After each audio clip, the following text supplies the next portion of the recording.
So some people seem to be a little upset or confused by the recent results of Mica Miller's medical exam. Well, let me point out from a medical point of view what I think is going on. There are a few things in this report that make me question, but we'll come back to some of those. First, let's take note of the fact that there is no PCP. Now, that means primary care physician, and we will come back to that point in just a minute. Now, the first thing I notice is that it says she was dependent on tetrahydrocannabidiol, THC. But let's take a look and see how likely that is really true.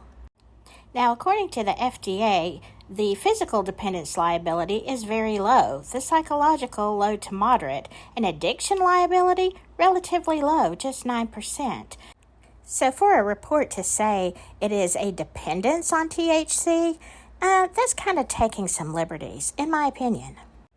But let's go back to the fact that she had no primary care physician. Most likely, she was self-medicating for anxiety, which is admittedly what most people use THC for, right?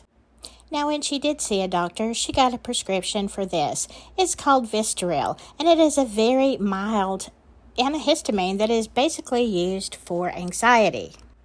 Now, hydroxyzine is non-narcotic and so mild it can be used for skin rashes, nausea, vomiting, and even itching.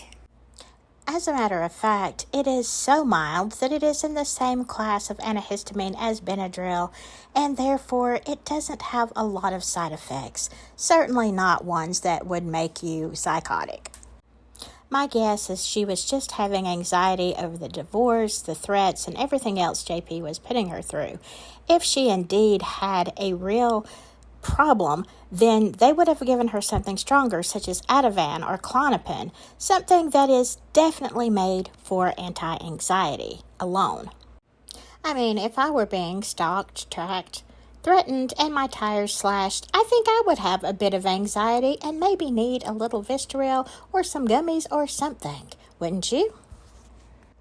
And one last thought before I go. According to the report, law enforcement received her black bag and ID from the fisherman who said he found it in the area and gave them a specific spot. But how do we know exactly what spot that was? I mean, it could have been anywhere. Did he have it for safekeeping? You know, it came in handy to identify her, didn't it? It just makes you wonder. Anyway, stay silky, y'all.